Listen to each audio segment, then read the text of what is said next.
Turabashuje kandi twongeye kubaha ikaze, inshuti bakundwa mukurikira Iyarure TV. Imana ibaha umugisha aho mutwumvira muherereye hose, abari muri East Africa, abari ku migabane itandukanye igize uyu mubumbe wacu, mwese turabashuje. Imana y'amahoro ibaha umugisha. Uyu munsi tugize amahirwe yo kongera kwakira wa musaza wacu aje kutubwira ibyo Imana yamushyize ku mutima. Murabizi ko atugezaho ibiganiro bigiye bitandukanye. Uyu munsi arimo kutwigisha intambara yo mu mwuka, combat spirituel. Twakoze rero ikiganiro kivuga ku ntambara yo mu mwuka, igice cya mbere cyangwa se pariti ya mbere. Uyu munsi tugiye gukora pariti ya kabiri. Imana ibaha umugisha rero kuzakurikira ibi biganiro. Ni inyungu ikomeye kandi n'inkunga ikomeye muzaba muduteye, kuko turamutse dukoze ibi ntimubirebe nanone twaba duhombewe cyane. Ubwo rero Imana ibaha umugisha. Pastor, twongeye kugusuhuza mu izina rya Yesu. Yesu ashimwe cyane. Ahimbazwe cyane. Amen. Imana iguha umugisha, wongeye kuboneka kandi. Yego yego. Uyu munsi ugiye kutubwira intambara yo mu mwuka, igice cya kabiri. Yego. Yego yego. Imana iguha umugisha. Reka dutangire dusenga. Hari indirimbo afite twabanza tukayiririmba. Reka tuyiririmbe nta kibazo. 361. Uwo njya nikomezaho nta wundi ni Kristo, reka mubashimire nti Yesu ni umpagije, yanyitangiye w'ikiru, angura amaraso ye, nuko anyuzuza n'Imana. Yesu ni umpagije, nubwo ab'isaraba tuzi, Yesu ni umpagije, bafite iby'igihe gito, arampaza wenyine, ntamugisha uri mu by'isi, n'umuramutumuka, ibya Yesu ntibishira, arampaza wenyine.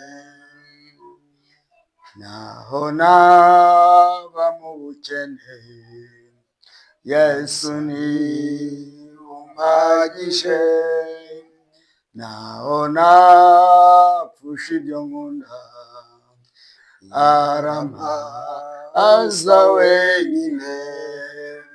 Nawe imirima yarumba, singira icyo nsoroma, naho napfusha amatungo, arampaza wenyine. Naho naterwa n'umwanzi, Yesu ni umpagije, nzajya nesha kubwa Yesu, arampaza wenyine. Naho nahanwa n'inshuti, niko bamumereye, niwe nshuti iruta izindi, arampaza wenyine. Ubwo nzagera mu rupfu, Yesu azaba ampagije, azanjyana iwe nduke, Yesu azaba ampagije. Nzaba nambutse rwa ruzi, nzamutse njya mu ijuru, zamwirebera mu maso Yesu azabampagije. Yesu ashimwe ahimbazwe. reka tubanze tumusenge umwami wacu yakoze byiza araduhaza muri byose ikindi imitubwiye Yego. reka tumusenge. Ndagushimiye Mana yacu, Mana ikiranuka, ndagushimira ubuntu n'imbabazi watugiriye twebwe abari kure y'abanyabyaha, ubuntu bwawe ukadukuruza umwuka w'ubugwaneza, kuko ari wowe ureba ukamenya umuntu nawe uzakugirira akamaro, uzabyaza umusaruro.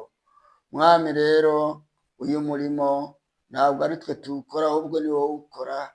Niyo mpamvu iyo tugira ubuntu bwo kuza imbere yawe tubanza kugusaba ngo ubanze utweze, udukureho gukiranirwa kose, udutunganye, hanyuma imbaraga zawe zibone uko zikorera muri twe. Amagambo yawe ijambo ryawe rirakomeye cyane, ryabanje kuba tutarabaho. Niyo mpamvu twebwe tutakwihangira kujya imbere ngo tugiye kurivuga tutakwisunze. Uri umunyembaraga kandi uri umunyembabazi, ugira urukundo rudashira. Ibi bihe Mwami uri kubikoreramo imirimo y'ibitangaza. Niyo mpamvu ijambo ryawe abarivuga bose bagomba kubanza kurikwereka, kugira ngo abo rishyikaho ribagirire akamaro, kuko ryashorewe n'imbaraga zawe. Tukuragije rero uyu munsi kandi tuzi ko turi buze gusoza tugihumeka umwuka w'abazima. Tubyambaje mu izina ryawe Yesu, Amen. amen. Amen. Pastor, karibu rero Yego. tugezeho icyigisho cyacu, intambara y'umwuka. Abantu benshi ibi ntabwo babizi. Yego. Karibu rwose, umwanya ni uwawe. Yego. Nk'uko pasiteri amaze kubisobanura yabibabwiye, igice cya mbere cy'iki cyigisho twarakirangije, none tuzanye igice cya kabiri. Mu gihe rero umuntu amaze kwakira Yesu nk'umwami n'umukiza, atangira intambara y'umwuka, ariyo kamere, isi na Satani.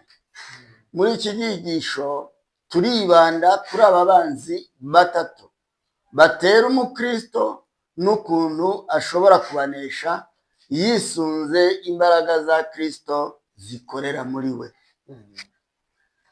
Umwanzi wa mbere yitwa kamere y'ibyaha.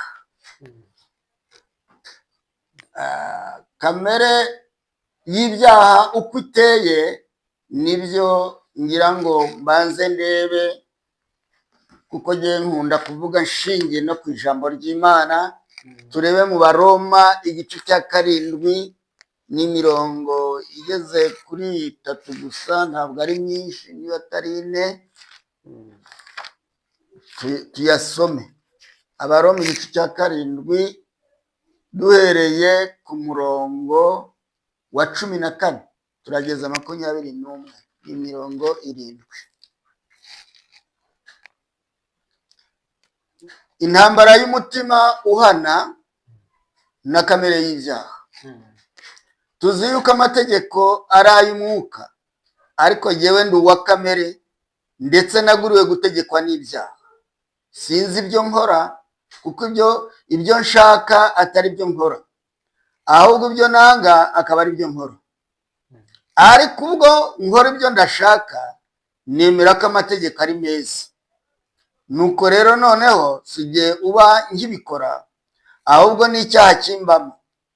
Nzi yuko muri jye, ibyo ni ukuvuga muri kamere yanjye, nta cyiza kimbaho, kuko mbora nifuza gukora icyiza, ariko kugikora ntacyo. Kuko icyiza nshaka atari cyo nkora, ahubwo ikibi nanga akaba ari cyo nkora. Ariko ubwo nkora ibyo nanga, sijye uba nkibikora, ahubwo n'icyaha kimbamo. Nuko rero mbona yuko amategeko anyifuriza gukora ibyiza, nyamara ikibi bikaba ari byo bintanga imbere. Aya magambo kugira ngo nyasobanure neza, ndagira ngo mbanze nsoma ayandi aboneka muri Yeremiya igice cya 17 ku murongo wa 9. Yeremiya igice cya 17 ku murongo wa 9 aravuga ngo umutima w'umuntu urusha ibintu byose gushukana, kandi ufite indwara ntiwizere gukira. Ninde ushobora kuwumenya ukuri? Jyewe Uwiteka nijya urondora umutima nkawugerageza, nkitura umuntu wese ibihwanye n'inzira ze, uko imbuto ziva mu mirimo ye ziri. Muri rusange na Yesu uwo mutima yawuvuzeho, umutima wa kamere. Yesu yawuvuzeho muri Matayo ku murongo ku gice cya 15 umurongo wa 19. Matayo igice ni cya 15 ku murongo w'9. Niba wahabonye wahansomera. Yego, ndenda kuhagera. Haranditswe ngo bansengera ubusa. Matayo 15 umurongo wa 19. Okay, nahageze. Haranditswe ngo kuko mu mutima w'umuntu ariho haturuka ibitekerezo bibi, kwica no gusambana no guheheta, kwiba no kubeshyera abandi n'ibitutsi. Ibyo nibyo bihumanya umuntu, ariko kurisha intoki zitajabitse mu mazi ntiguhumanya umuntu. Amen. Amen. Nashatse kugaragaza kamere uko iteye n'uburyo irwanya umuntu. Kamere rero kuri ariya magambo twasomye mu Baroma, Pawulo niwe wayivuze, arayisobanura avuga ati kamere, yewe nemera ko amategeko ari meza y'Imana, ariko ngiye mbona irindi tegeko rirwanya ayo mategeko meza mu mubiri wanjye. Kubw'iyo mpamvu rero ibyo rinkoresha ntabwo ari byo buba bikoze, kuko kubera kwizera amategeko y'Imana no kumvira umwami wanjye, nshaka gukora icyiza, ariko icyo akaba ari cyo kintanga imbere. Kubw'iyo mpamvu rero sigiye ukibikora, ahubwo ngo ni icyaha kimbamo.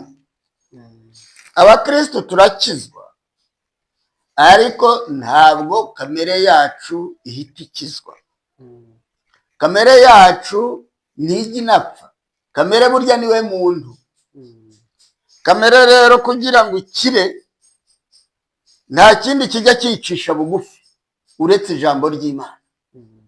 Umutima wa kamere ucishwa bugufi n'Imana n'ijambo ry'Imana. Agakiza konyine niko kaduha kunesha kamere, kugira ngo ijye hejuru, rya jambo ry'Imana naryo rikayubika igasubira hasi. Mwumvise ko Yeremiya nawe yabivuzeho. Umutima w'umuntu ugira ute? Urusha ibintu byose gushukana. Nta wundi muntu ushobora kumenya no kugenzura uretse Imana yonyine. Uwo mutima rero n'umwami wacu Yesu Kristo yawuvuzeho, agaragaza ibibi biwubamo, kandi wabisomye. Umutima w'umuntu niho haturuka ibibi byose: gusambana, kwiba, kuroga, kwica n'ibindi byose. Umutima wa kamere buri gihe ntushobora gutuma umukristo agira amahoro mu gihe cyose ataremera kwakira ijambo ry'Imana ngo rimubere umuyobozi. Nicyo gitumye uwo mutima mwuzanye. Kamere rero niwo mwanzi wa mbere ukomeye Satani yateguye, kandi kamere anesha abantu benshi. Abakristo benshi babona mu rusengero, ariko n'abanyakamere. Mu bakristo benshi impamvu kamere ibicira n'ubugingo, no mu bakristo bishoboye bateye imbere bafite nk'abakozi mu ngo zabo, kamere ijya ibanesha, yataha kandi avuye gusenga, yagera mu rugo agasanga umukozi hari ibyo yishe, yenda yamenye iki kintu, yamenye teremusi, uwo mwanya agahita asimbukana ibitutsi, bahe iki gicucu cyanyangirije ibintu n'ibiki byose. Wa mukristo burya rero ko akureba, burya hari ubwo agushyiraho akadomo ati ahangaha bajya imbere y'Imana bagiye gusenga iki? Ubutumwa bwiza mw'abakristo mwe Imana yaduhaye tugomba kuburinda duhereye no mu ngo zacu. Abo bakozi baza batugana baba bagomba kutubonamo Kristo kugira ngo n'abajo bazahinduke, kuko uwo mukozi uramutegeka koko, ni umukozi uranamuhemba, ariko burya imbere y'Imana mwese murangana kubera ubugingo. Umurusha amafaranga, umurusha amashuri, ariko imbere y'Imana murangana kubera ubugingo. Kandi ijambo ry'Imana rivuga ko abazahindurira abandi kuba abakiranutsi aribo bazaragwa ubwami bw'iki? Bw'ijuru. Mumbabarire nubwo ntaba ngeze kure cyane, uwo mutima wa kamere ndumva mumaze kumva uwo ari wo. Twese tuvukana kamere. Mutima wa kamere y'ibyaha niwo uturwanya cyane. Niyo mpamvu umukristo agomba kwirinda. Iyo urebye neza nyine mu Baroma nanone 7, nshakira Baroma 7:22 tugeze ku murongo 25 ni 30. Abaroma igice cya 7 ku murongo wa 22 ugeze 25. Abaroma igice cya 7 22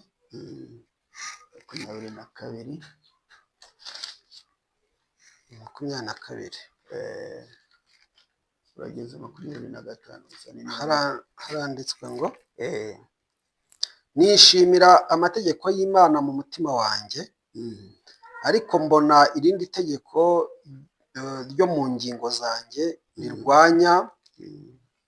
rirwanya itegeko ry'ibyaha ryo mu ngingo zanjye. Yemwe mbonye ishyano, ninde wankiza uyu mubiri untera urupfu? Imana ishimwe kuko izajya inkiza ku bwa Yesu Kristo umwami wacu. Nuko jyewe mu mutima wanjye ndi imbata y'amategeko y'Imana, ariko muri kamere ndi imbata y'amategeko y'ibyaha. Amen. Icyo nashakaga kuvuga hariya ni uburyo nyine kamere irwanya umuntu w'Imana. Pastor, aya magambo ba bantu bigisha ibijyanye n'ubutumwa bwiza, ubutumwa bw'ubuntu, berekana yuko aya magambo yerekana ko umuntu adashobora gukiranuka ku bwe. Bakerekana yuko ngo iyo ukoze ibyaha umubiri uzapfa niwe uba ubikoze, ntabwo aba ari wowe. Wabidutandukanyiriza kugira ngo haraho abantu batazumva yuko gukora ibyaha ari umubiri uba ubikoze, ari ya kamere Pawulo arimo kuvuga kuyitsinda bidashoboka. Ndagira ngo uze kubitubwiraho, utwereke uburyo umuntu n'ubundi iyo kamere ushobora kuyitsinda, ukabaho ukiranuka, ukora ibyiza, kamere warayitsinze. Birashoboka? Kamere se ni iki? Kamere ni ubwiza bw'Imana yari yararemanye umuntu. Imaze kumuremana ubwo bwiza, ni ukuvuga uwo muntu yari uwera. Satani ijya amaze kumugusha, ariye kuri ya mbuto, yariye imbuto ihita imwanduza, imuteramo imbuto mbi yo gukora ibibi gusa. Gukora ibyiza birarangira. Ni ukuvuga ngo Kristo yazanywe no kugira ngo yongere kudusubiza ubwiza bw'Imana Satani yatwambuye. Yes. Kubw'iyo mpamvu rero, na nibyo narengeye kuvuga, nta wundi ushobora kudukiza iyo kamere uretse Yesu Kristo. Kandi Yesu Kristo tumubona gute? Iyo twakiriye ijambo rye. Kandi iyo umuntu ari muri we aba abaye icyaremwe gishya. Abaye icyaremwe gishya. Ibya kera biba bishize, byose biba bihindutse. Reka nkubwire n'ukuntu Pawulo yanabivuze mu Bakolosayi igice cya 3:16. Yaravuze ngo ijambo rya Kristo ribe muri mwe rigwiriye, rifite ubwenge, rifite n'imbaraga, muhugurane muri zaburi no mu bihimbano by'umwuka. icyo nicyo gusa cyonyine kizabarwanirira intambara za kamere. Niho rero bariya bigisha iby'ubuntu baragenda bagasagasira ibyaha bakabisiga bakarekana yuko umuntu atabaho adakora ibyaha, yaba adakora ibyaha, atabaho, ntabwo ushobora kubaho udakora ibyaha. Ibyaha turabikora kuko n'umukiranutsi Imana yemera akiri muri uyu mubiri arabikora, ahubwo icyo Imana imukundira, umukiranutsi agira umutima wihana, agira umutima umukomanga. Iyo akoze icyaha ntabwo yakwemera ko kimuraramo atarajya gusaba Imana ye imbabazi. Icyo nicyo bita gukiranuka. Ntabwo turagera tutatera ibuye, tuzareka gukora ibyaha ari uko twimutse twageze kwa data ahataba intambara z'ibyaha. Niyo mpamvu rero kudasoma Bibiliya, kutagira ijambo mu mutima wawe, kamere izakunesha byanga byanga. Umukristo ararwana iyo ntambara mu mwuka gute? Nawe iyo ntambara yo mu mwuka gute? Nicyo turiho. Umukristo rero uburyo arwana iyo ntambara yo mu mwuka ndaza kubisobanura. Ahangaha nagira ngo maze mwereke umwanzi barwana nawe, kandi uko kamere ishobora kunishwa nabyo ndabivuze. Nuko umuntu ijambo rya Kristo riba riri muri we rigwiriye, kandi burya na za mpuguro bagiye mu masengesho, na za mpuguro bahabwa bagahugurana, burya nabyo birabubaka, za kamere zigasenyuka. Tugiye ku mwanzi wa kabiri. Umwanzi wa kabiri witwa isi. Icyo ari cyo, sibyo? Mfashe igitabo cyangwa uri kureberaho, reba urwandiko rwa mbere rwa Yohana igice cya 2 ku murongo wa 15 ugeze 17.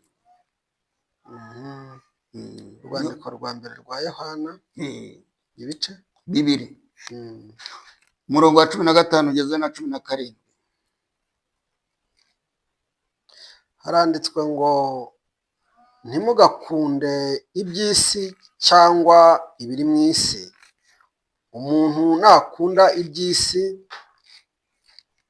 gukunda data wa twese ntibiba. Reka dusubiremo. Ntimugakunde iby'isi cyangwa ibiri mu isi. Umuntu nakunda iby'isi, gukunda data wa twese ntikuba kuri muri we. Ntikuba kuri muri we. Umurongo wa 16. Kuko ikiri mu isi cyose ari irari ry'umubiri, ari irari ry'amaso, cyangwa kwibona ku by'ubugingo, bidaturuka kuri data wa twese, ahubwo bituruka mu isi. 17. Kandi isi irashirana no kwifuza kwayo, ariko ukora ibyo Imana ishaka azahoraho iteka ryose. Yes. Ongera urwandiko rwa mbere rwa Yohana, usome ibice 2 nanone ku murongo wa 19 wahabonye. Umurongo wa 19. Gusa urangije? Oya, ndangije ku 17. Ku murongo wa 19 haravuga ngo abo bavuye muri twe, icyakora ntibari abacu by'ukuri, kuko iyo baba bacu baba baragumanye natwe, ariko icyatumye biba bityo ni ukugira ngo bagaragare ko atari abacu bose. Umeze? Yarekera aho ngaho. Ariko ibyo uwo murongo nibeshya ntabwo ari wo nashakaga kuvuga. Ubwo reka ndekera ngo bitadukerereza, ariko icy'ingenzi tuzi yuko turi ab'Imana n'ab'isi bose bari mu mubi. Urumva? Soma Yohana igice cya mbere ahubwo umurongo wa 10 kugeza 13. Ubutumwa bwiza ko bwanditswe na Yohana. Ubutumwa bwiza ko bwanditswe na Yohana, igice cya mbere umurongo wa 10 kugeza 13.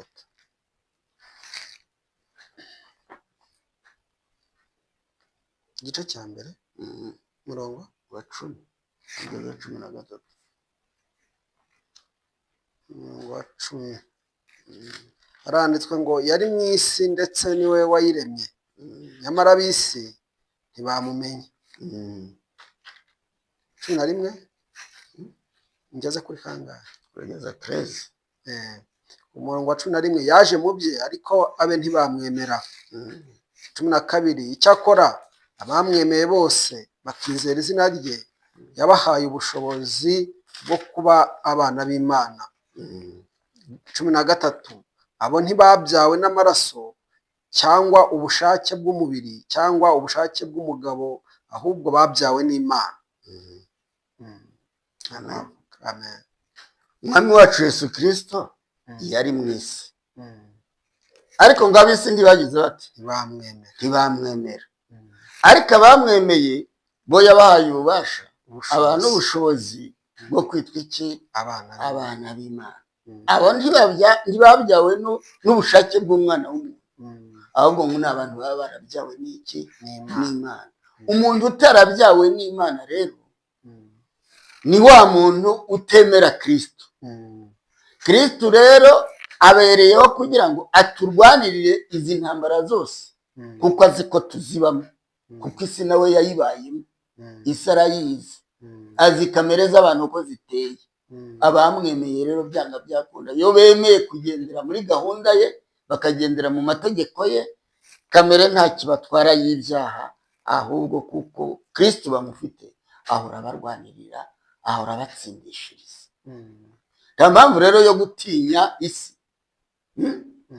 Ibiri mu isi byose bikururira muri ya kamere y'umuntu, ngo byose bikamuzanira icyaha kitwirara, akararikira, akumva yifuza iby'isi mwereka.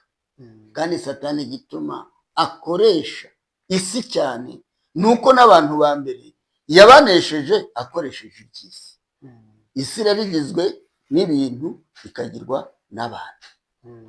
Abana b'Imana bo rero bagendera mu bwenge bwa Kristo umwami wabo wabatsindiye akabaneshereza. Ibyo byose babicamo kubw'ubuntu Kristo yabagiriye. Isi nta gishobora kubatwara. Abanduzwa n'isi ntabanze kwemera kuyoborwa na Kristo. Amen. Muri rusange tavuze amagambo menshi, ndangirije ahangaha. Ujya umwanzi witwa isi, ndumva abantu bamwe. Turirinda isi gute kandi tuyirimo? Isi turayirinda gute kandi tuyirimo? Turabigenza gute?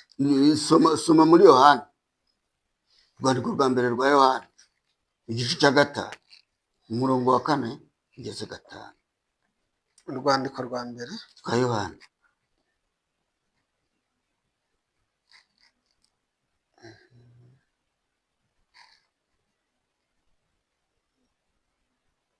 Kuriya muhungu we yabonye umuntu atari kumwakira. Ibice bingahe? 5.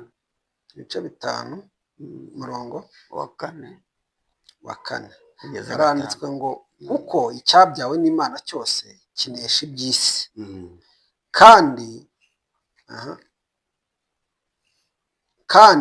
uku niko kunesha kwanesheje iby'isi, ni ukwizera kwacu. Amen. Abakristo basoma iki cyanditswe bacyumve neza, kuko icyabyawe n'Imana cyose kinesha isi. Twifuriza abantu cyangwa se tubasabe kugira ngo babyarwe n'Imana, babyarwe n'Imana, kuko icyabyawe n'Imana cyose kinesha isi. Gaye nguko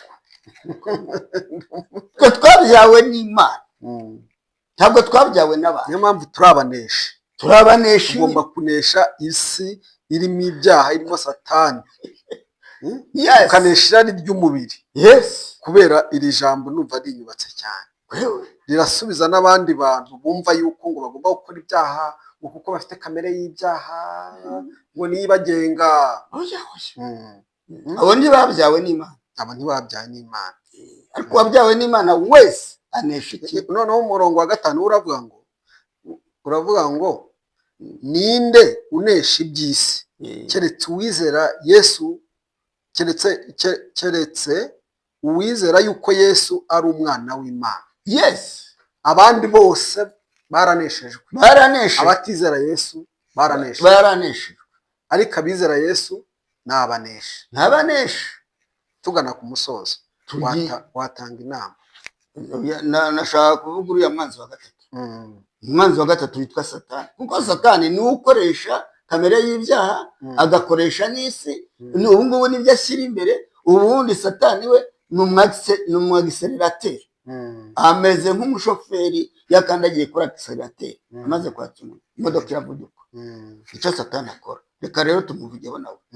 Umwanzi witwa Satani uwo ari we, soma muri Yohana ibice 8, Yohana ubutumwa 8 umurongo wa 42 kugeza kuri 44 20. Umurongo wa 42 haravuga ngo Yesu arababwira ati, iyaba Imana yari so muba munkunze, kuko naje nkomotse ku Mana, sinaje ku bwanjye, ahubwo niyo yantumye. Ni iki gituma mutamenya imvugo yanjye? Nuko mutabasha kumva ijambo ryanjye. Mukomoka kuri so Satani, kandi ibyo so ararikira nibyo namwe mushaka gukora. Uwo yahereye kera kose ari umwicanyi, kandi ntiyahagaze mu by'ukuri, kuko ukuri kutari muri we. Navuga ibinyoma aravuga ibye ubwe, kuko ari umunyabinyoma kandi ni se w'ibinyoma. Satani ahangaha ijambo ry'Imana riratwereka ko ari iki?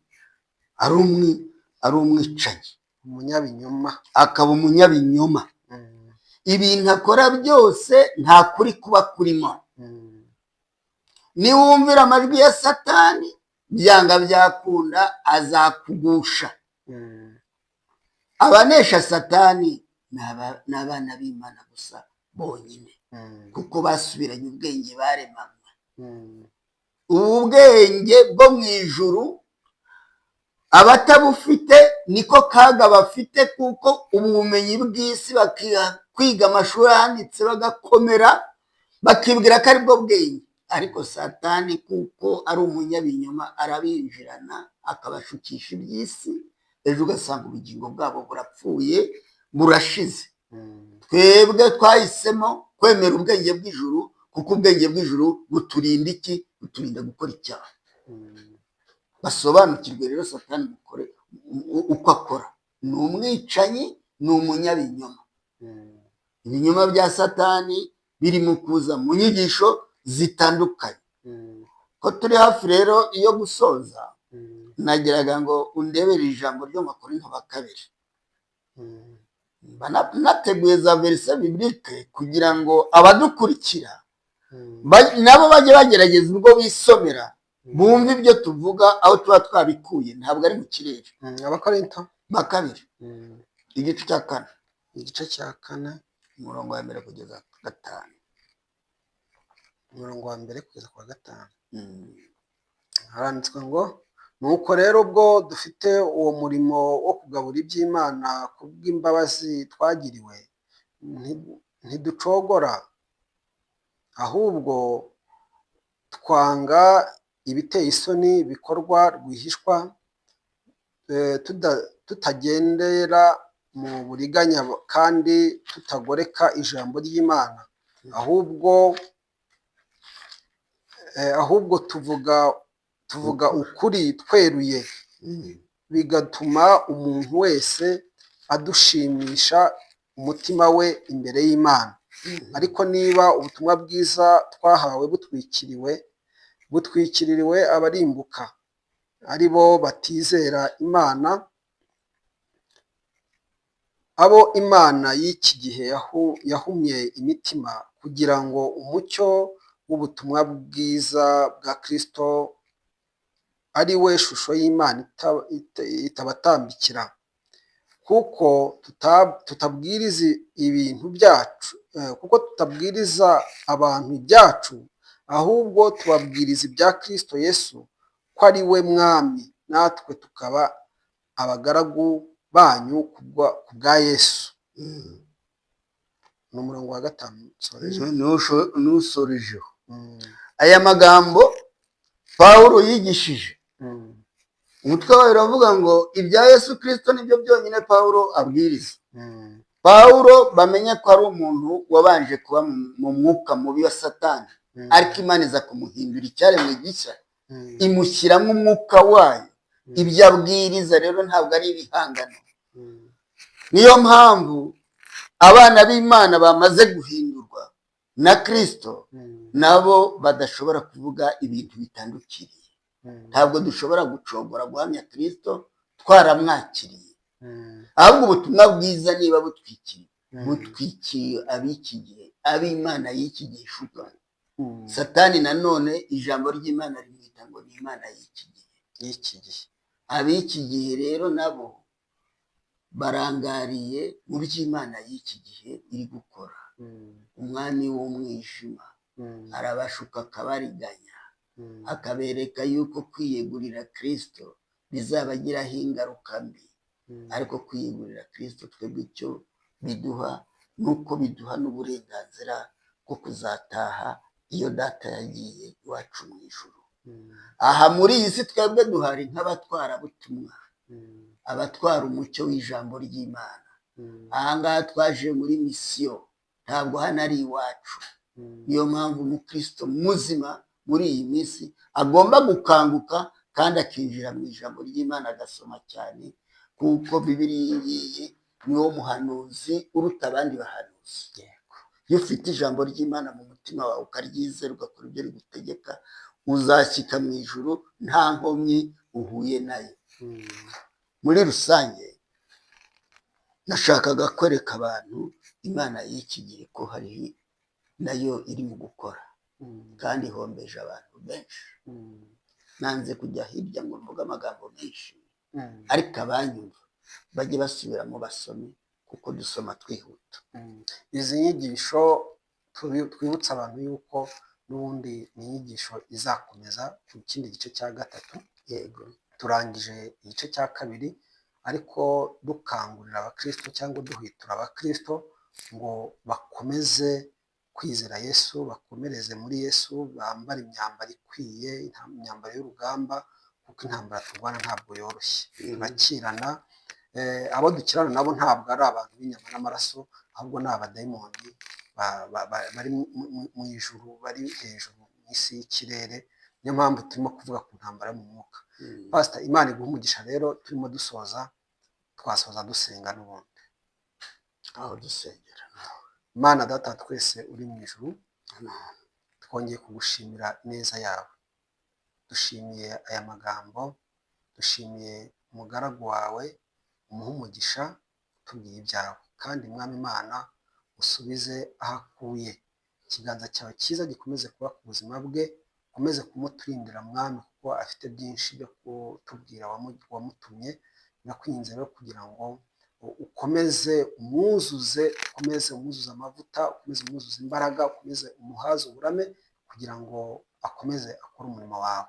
N'abatwumva rero turabasengeye, abadukurikira hirya no hino, Mwami Imana ubaha umugisha utagabanije. Abazakurikira iyi nyigisho n'abakurikira televiziyo yacu, ndakwinginze kugira ngo ubahe umugisha Mwami Imana utagabanije.